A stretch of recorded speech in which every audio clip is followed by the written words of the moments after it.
10th exercise 5.3 question number 9। ठीक है, उसने बोला कि भैया एक एपी निकालनी है, नहीं एपी नहीं निकालनी, एन पदों का सम निकालना है। हमने कहा ठीक है निकाल लेंगे भैया। 7 जो शुरू के जो एपी होती है, उस एपी के अंदर जो शुरू के 7 टर्म्स होते हैं, 7 पद हैं, उन सबको जब जोड़ोगे तो 49 आएगा, ऐसा वो बोल रहा है। अच्छा ठीक है, तो शुरू के 7 टर्म को जोड़ने पर आएगा 49। हमने कहा ठीक है भैया, ये लो हमने 49 लिख दिया। फिर उसने बोला शुरू के 17 पदों को अगर आप जोड़ोगे, शुरू के 17 टर्म्स को अगर आप सम करोगे तो आएगा 289। हमने कहा ये भी ठीक है। तो आपको इनके एन टर्म्स को फाइंड करना है। मतलब आप पहले क्वेश्चन समझो, एक सीरीज है बच्चों, एक सीरीज चल रही है, कितनी बड़ी है मैंने भी नहीं देखी है, लेकिन कोई बहुत बड़ी होगी। उस सीरीज में शुरू के जो 7 टर्म्स हैं उनको अगर हम जोड़ते हैं तो 49 आता है। शुरू के 17 टर्म्स को अगर जोड़ते हैं तो 289 आता है। तो आपको बताना है, तो आपके मन में प्रश्न आएगा ना, पहला क्वेश्चन इसको बिना देखे तो यार सीरीज है कितनी बड़ी, क्या उसमें 100-150 टर्म्स हैं, उसमें 80-90 टर्म्स हैं, कितने टर्म्स हैं, पहला क्वेश्चन तो मन में ही आता है। और जितने भी टर्म्स हैं उन सबका सम बताना है। कैलकुलेटर से तो आप कर ही नहीं सकते हो, क्योंकि कैलकुलेटर को चाहिए कितने टर्म्स हैं, हमको अभी मालूम ही नहीं कितने टर्म्स हैं। उसने कहा एन टर्म्स हैं, एन का मतलब तो कुछ भी हो सकता है। तो अब जितने भी टर्म्स बनेंगे उन सबको आपको सम करके लाना है। हमने कहा ठीक है भैया, चलो कोशिश करते हैं। तो सबसे पहले तो लिख लेते हैं, let first term of AP equal A, माना कि समांतर श्रेणी का प्रथम पद, तो प्रथम पद कौन है, ए है।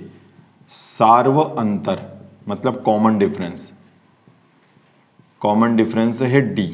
चलिए ये हो गया डी, है ना। अब आपको मालूम है एन टर्म्स मतलब एस एन, हमारे पास फॉर्मूला कौन सा लगाएं, बड़ा वाला ही लगा लेते हैं यार, n/2 2a plus n-1 D.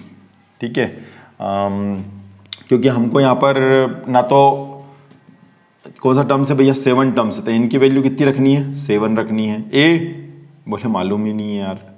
अच्छा डी बोले ये भी मालूम को नहीं। ठीक है, 7 टर्म्स का सम कितना है, बोले हाँ ये मालूम है 49 है। बोले ठीक है, 2a 6d इक्वल ये हो गया 7/2। चलिए आगे बढ़ जाते हैं, एक काम करते हैं, इस 2 को ले जाते हैं हम ऊपर और 7 को ले जाते हैं नीचे। ये 2 ऊपर चला जाएगा, 7 नीचे आ जाएगा, 2a प्लस 6d। ठीक है, 7 बन जा 7, 7 से बन जा 49, तो 7 इंटू 2, 2a प्लस 6d, 7 दूनी 14।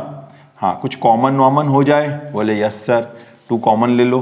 तो जैसी, अच्छा चलो अगले स्टेप में लेना, आपको समझ में नहीं आ रहा कॉमन कैसे लिया। देखो सब में 2 से डिवाइड हो रहा है, सब में हो रहा है ना 2 से, तो 2 कॉमन ले लीजिए। तो 2 कॉमन ले लेते हैं, तो यहाँ से क्या बचेगा, 2 बन जा, पड़ोस वाला गंजा, फिर 2 से 6 को 2 3 जा 6, ये आ गया। अब इस 2 से इस 2 ने कहा कि आप दोनों ने मेरे को घर से निकाल दिया। हमने कहा हाँ निकाल दिया, ठीक है मैं जा रहा हूँ। हमने कहा जा चले जा, ये चला गया। ठीक है, ये 2 नीचे आ गया, 2 से बन जा, फिर पड़ोस वाला गंजा हो गया, a plus 3d equal 7। This is the equation number 1। तो आपको समझ में आ गया लॉजिक। इस इक्वेशन से इससे एक इक्वेशन बनी, अंडरस्टूड है, इससे दूसरी इक्वेशन बनेगी, और उन दोनों को जब सॉल्व कर लेंगे तो a और d की वैल्यू आ जाएगी, है ना। तो पहली से ये वाली इक्वेशन बन के आ गई आपके सामने। अब मैं क्या कर रहा हूं, अब मैं निकाल रहा हूं 17 टर्म्स का सम। चलो जहां जहां एन आ रहा है वहां पर क्या रखना है अपने को, 17 रखना है। तो ये 17 रख दिया भाई साहब, 17 रख दिया भाई साहब, 17 रख दिया।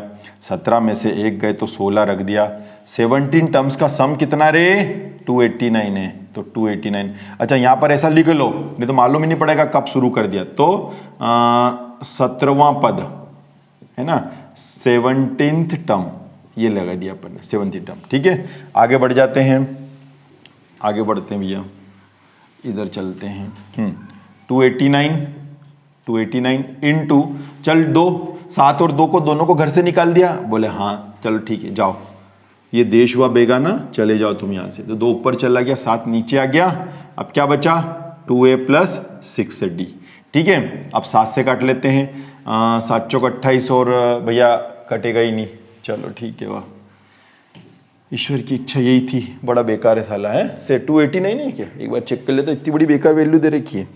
ठीक है अब क्या कर सकते हैं, है ना। अच्छा ये 17 है, तभी तो मैंने कहा गलती हो रही है, देखो n की वैल्यू 17 है, मैंने कहा इसे कटने नहीं रही साला, क्वेश्चन कितना बड़ा हो जाएगा। ठीक है अब कट जाएगा ये।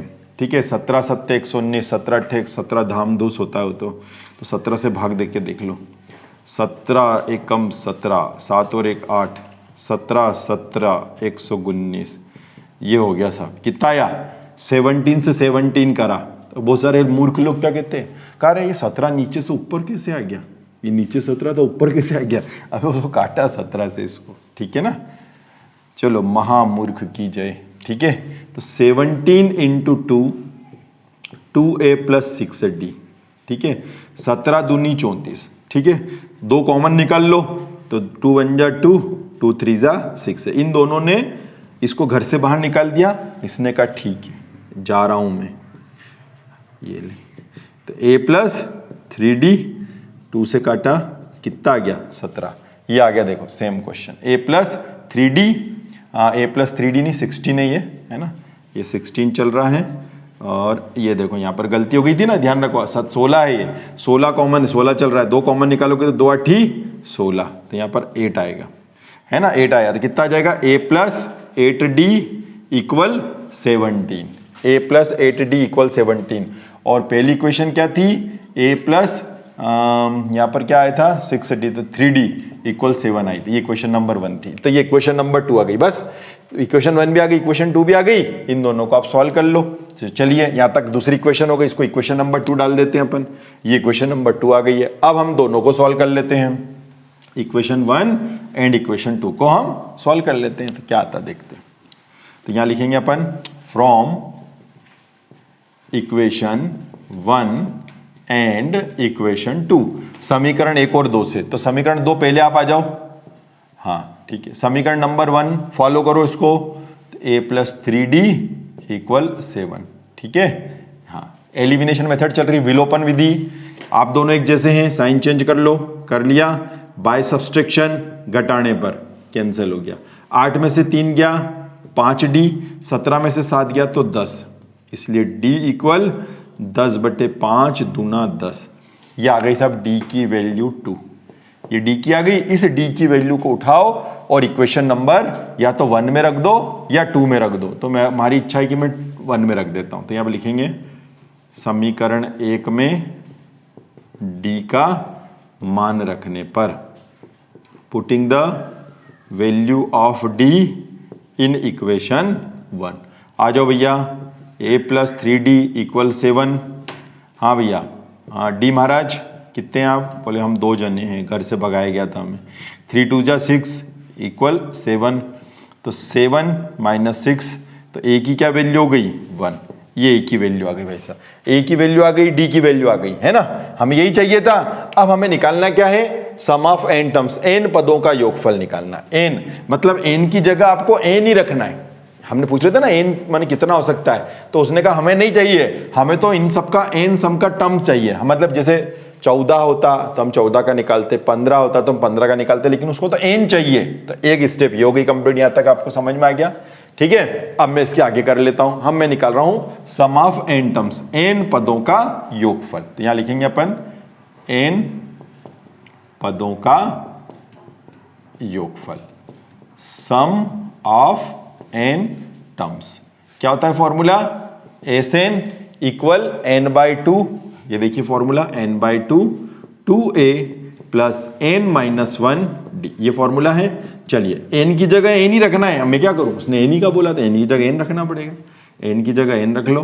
हाँ a भैया 1 है, चलिए n की जगह n ही रखना है, t की जगह 2 रखना है, ठीक है, n की जगह n रखना है, 2 1 जा 2, n 2 का अंदर इंटू कर दो, तो 2 का जैसे अंदर करेंगे तो 2n - 2, प्लस और माइनस क्या हो गए, कैंसिल हो गए, ठीक है, प्लस और माइनस दोनों कैंसिल हो गए। आगे बढ़ जाते हैं, n/2 तो 2n ऐसा का ऐसा, 2 से 2 कैंसिल, n और n कितने हो गए n², एन का एन में करेंगे तो कितना आ जाएगा, एन स्क्वायर आ जाएगा। यही आपका आंसर है। ठीक है बच्चों, थैंक यू।